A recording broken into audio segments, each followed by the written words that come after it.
Content is king. And if you don't believe me, I'm going to share with you 6 market examples from huge players. I'm talking millions of dollars that they are spending on acquiring or launching their own content niche website.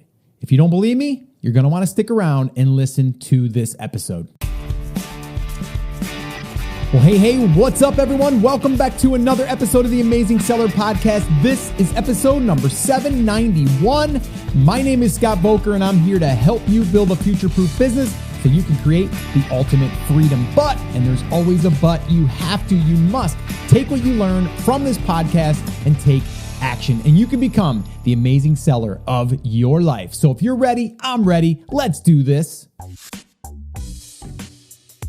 All right. Well, like I said, today we're going to be talking about why content is king. And I'm going to share with you 6 market examples from huge players. And these are huge niche businesses or niche content sites that were acquired.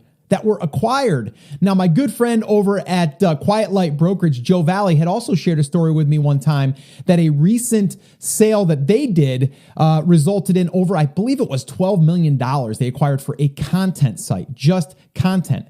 Now, what I'm going to share with you here today was published on thehustle.co, and this was shared with me by one of our listeners, and said, Scott, you gotta check this out, because what you're saying about building out a brand and using content and email lists and all that stuff, I think you're onto something here, because some of the bigger players are starting to follow this model as well.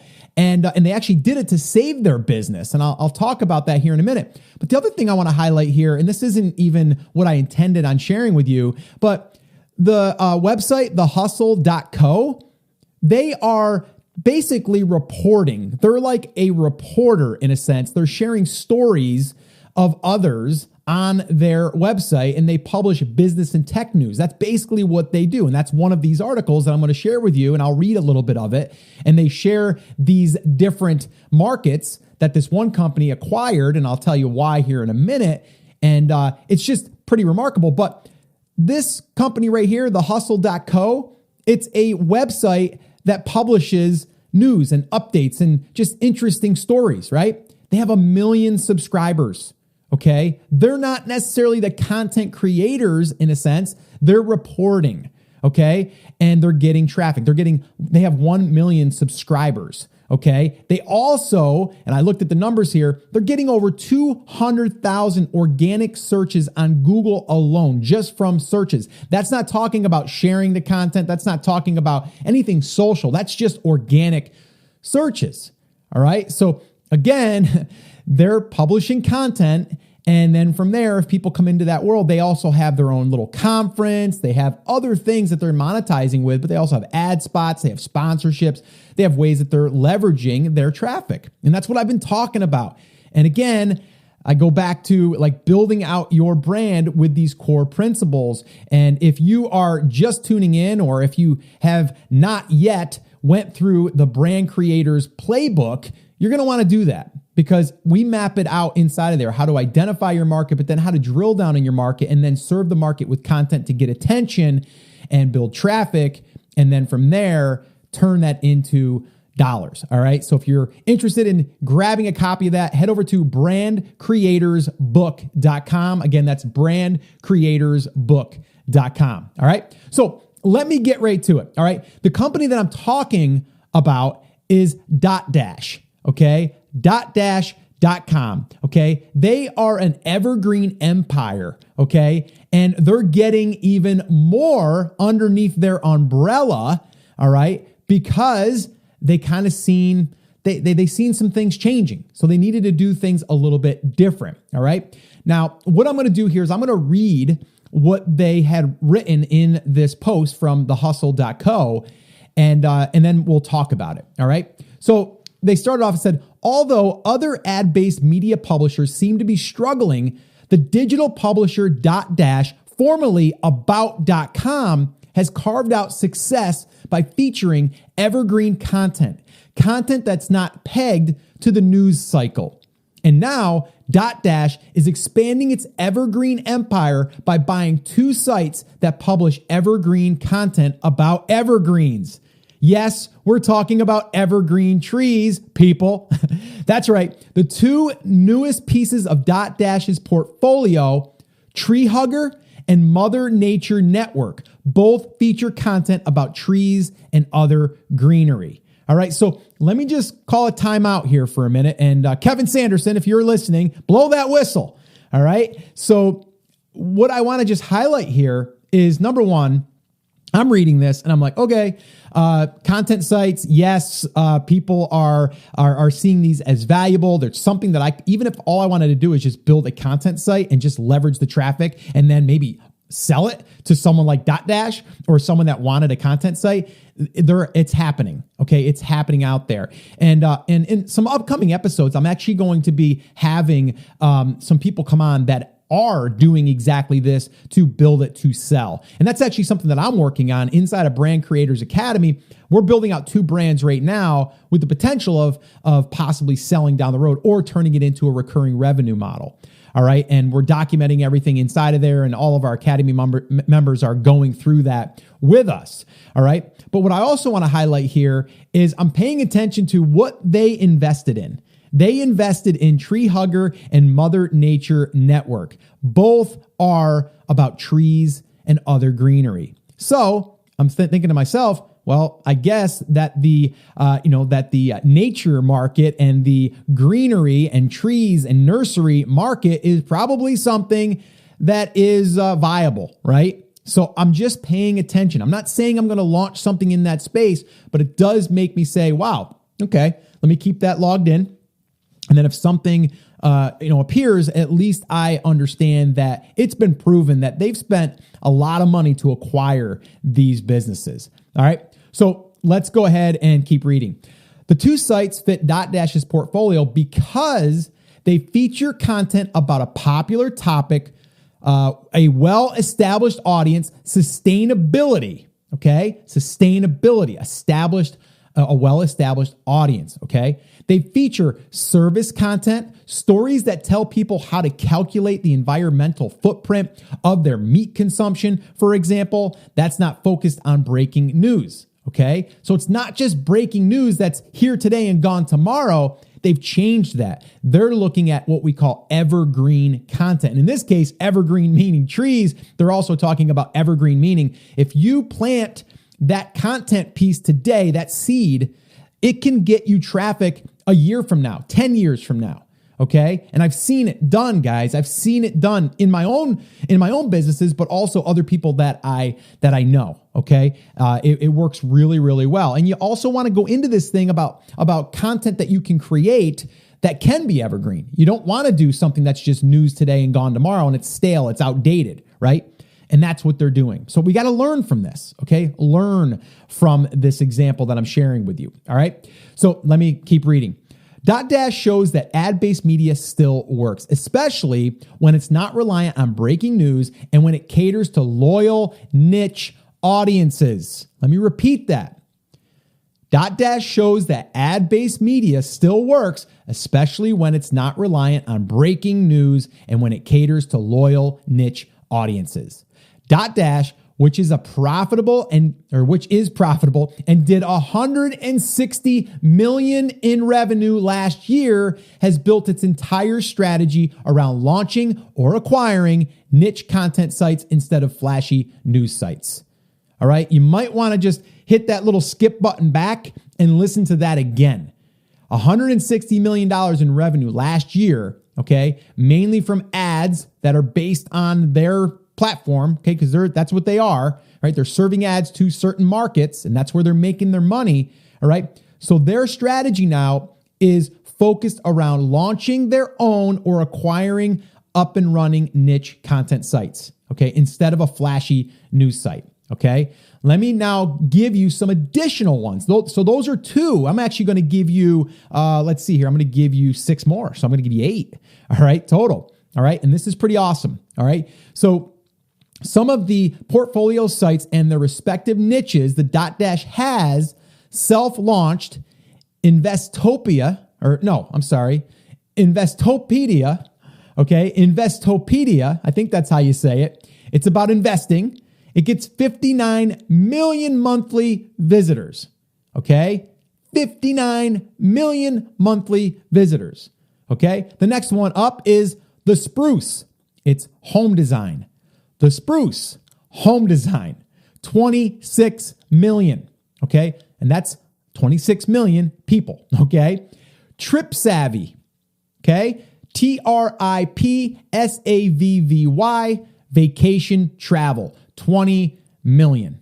20 million. Now, let me call another time out here, okay? Because some people will be like, well, Scott, if these guys are already winning at this, how would I ever compete in the travel space? There's a lot of different ways. And there's a lot of proof that you can. There's a good friend of mine, Alex. She's been on the show from Travel Fashion Girl. She gets 1 million visitors a month to her blog every single month. So she's technically competing with Trip Savvy, right? So she's still getting the traffic. There's plenty of traffic out there, guys. There's plenty, okay? I shared an example, I believe it was in the last episode with, thisoldhouse.com with Bob Vila and those guys, right? And they're getting, a few million, visitors. And you'd be like, well, I can't go into woodworking. And then I found a site called Cut the Wood, and they're getting about 60 to 70,000 a month. Well, I don't know about you, but 60 or 70,000 people a month, pretty darn good. I'll take that, right? And you can build on that. So don't let these numbers scare you. There's always room for you to niche down and really get up and running, and find those long tails is where we start. Again, if you want to go through this process and map out, number one, your market and validate it, but then start creating those content buckets. I do that inside of the playbook. And then we start mapping out what is the low-hanging fruit and then go from there. So if you're interested, brandcreatorsbook.com. Go there, grab it. All right, let's move on. The next one that is under their umbrella is Birdie. Okay, Birdie, BYRDIE. And that's for the beauty market. Okay, so 12 million visitors. Okay, Brides. Okay, Brides. And that one there for weddings, 7 million. And then let's see here, liquor.com, booze culture, 2.4 million. Okay, 2.4 million. Now, if I screwed up one of those names, I apologize. The Investopedia, I think that's how you say it. I don't know why. That's a little bit hard for me to say. But 59 million, and that's for investing. Home design, The Spruce, 26 million. Trip Savvy, 20 million. Birdie, 12 million. Bride, 7 million. Liquor, 2.4. Crazy, right? Crazy. All right. Now, let's model after proof. Let's do that, right? I mean, also, if you want to kind of see some search numbers of maybe a website and see what they're doing, that's kind of the process that we go through too in the playbook. You can go to a tool called Uber Suggest. It's from Neil Patel. It's a free tool. And you can punch in a website and see what type of traffic they're getting organically. Now, let me just say also this. When you see that number, it's only for Google search traffic. It's not accounting for the social media side of things. And I know this firsthand because our results right now on our brand that we've been building now for just about 3 years, and it's heavy on the content, and we're leveraging that in a bunch of different ways right now, which is awesome. But we're at 1 million visitors for the year. Okay. 2 million page views. Okay. But if I go into Uber Suggest and punch that in, it only says that we get, I think it's between 8,000 and 10,000 monthly organic searches. That means that's how many people are searching for keywords and find us, but it doesn't account for all the other stuff. So I know that that's not correct. I know that we're getting anywhere from 150 to 200,000, depending on the month, for visitors per month. Okay. So again, when you look at that, don't just think that, because it only has 5,000 monthly organic searches, that it doesn't get a lot of traffic. That's not right. If I seen that, then I would say, okay, it's probably twice that at least, if not 4 times that. Okay. And there's other ways that we can kind of see that, but I usually just look at that number and just say, okay, if it's above 5,000, it's probably getting a good amount of traffic. All right. And also I look and see like how old it is. How long's it been running? I use a tool called the Wayback Machine. It's free. You just type in thewaybackmachine.com. You put in the web address. It'll show you when it started. It'll give you screenshots of what it used to look like. It's really cool. And again, I go in detail. I give you screenshots of going through this process inside of the playbook. So again, another reason why you want to get it if you haven't gotten it yet. And it's like less than a cup of coffee. So yeah, you should probably grab it. Brandcreatorsbook.com. All right. So moving on. Again, we want to model after proof. So do this, right? Go through this process, right? Take some of these websites that I just shared with you. Go look at their site. See how they're publishing content. You would have probably just searched for something in home design, landed on their site, didn't think anything of it. There's a few ads being displayed. They're making money, and you're just getting the information that you were searching for, right? And this, to me, is the way that you can get more traffic to either your products or leverage other people's products that they're selling and you be an affiliate for them, or you run ad networks like Mediavine or AdThrive. All of these different ways that you can then leverage. You can create digital products if your market lends itself to that. I used an example in a Facebook Live I did recently with a golf club. If you're selling a golf club, you don't want all your content to be just about how to select a driver, right? You want to see how to correct your slice, your hook. You want to see how to hit further. You want to see, how to grip the club, whatever, right? You want all these different ways that you're going to be searching to improve your game. And then the club is a byproduct. Okay, that's what helps you get the result, but you got to learn how to use it, right? So that's what people are doing here with these types of content, right? The Spruce home design. If you're looking at remodeling your kitchen, you might go there to get kitchen designs, right? If you're going on vacation, you might go to Trip Savvy, or you might go to my good friend, travelfashionGirl.com. And then you're going to be able to get a packing list of what you need when you go to Germany, what you need when you go to Puerto Rico, or when you're going on a summer vacation, right? Like all of these things, but she's niched it down to where she's not just helping everyone, she's helping mainly women. Okay. And that's what we want to do when we're niching down inside of there, or inside of that market. All right. So like I said, you might want to do a little bit of digging in your market and see if there's already content sites being created. And I would bet that you'll find some. And if you go through that process that I outlined for you inside of, whether it's a past episode or if it's inside the playbook, you're going to start to uncover these websites that are already up and running. They might be a year old, they might be 10 years old, and you can learn from that data. You can learn from what they're doing. And you'll probably also be shocked that it doesn't have to be a big fancy site to get traffic. It really doesn't. All right. There's two brands that we're building right now, mainly in the content realm right now. We're just using content. We've got one that we built an email list in of about, 9,332 when we created the email list, or when we built it. And now after we've done our cleanup, we're just under 9,000 emails right now.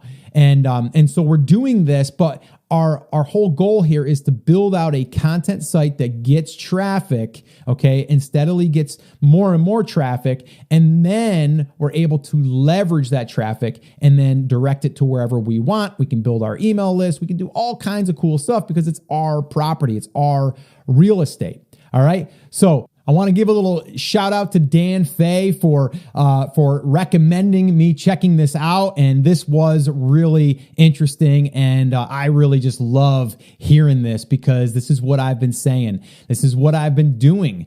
And, you can turn this thing into a massive website over time and who knows, possibly get acquired. So definitely consider this. If you have not started to build out your website, your home base, if you have not started to go down the content creation, path, you really should consider it. And again, if you want help going through this, I would recommend that you grab the playbook, and you can find that by heading over to brandcreatorsbook.com. untitled.com.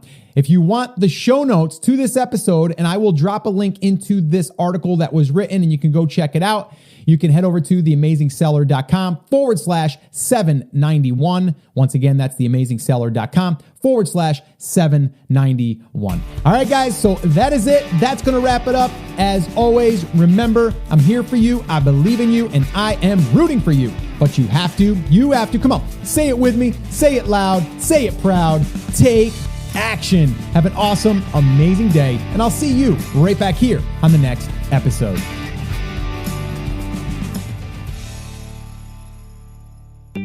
Hey, before you go, I've got one quick favor for you, and I would love to hear from you. And I've also got something that I would love to give one of my listeners, and I'm going to tell you how you can get it. So here is the deal. I want to hear from you. So what I would love for you to do is head over to iTunes and leave a review over there. Let me know how this podcast has helped you in one way, shape, or form. I read every single one of them, and they really do energize me and give me the fuel to get back on here and want to just keep creating and keep helping. So I really would love you to do that. Now, anyone that leaves a review from today moving forward, what I'm going to do for anyone that leaves a review, and you take a screenshot of that and you send it to me at scott@theamazingseller.com. You send me that.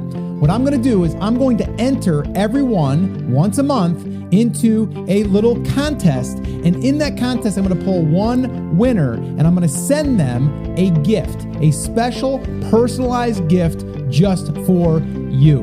So all you have to do, head over to iTunes, leave me a review, and then take a screenshot of that, send it to me, email it to me at scott@theamazingseller.com. And that way there, you can be entered to win. Oh, and one last thing, if you haven't subscribed yet to the channel, what the heck are you waiting for? Go ahead and subscribe. That way you never miss one of the upcoming episodes. All right, guys, so thanks once again. I'll see you in the next show.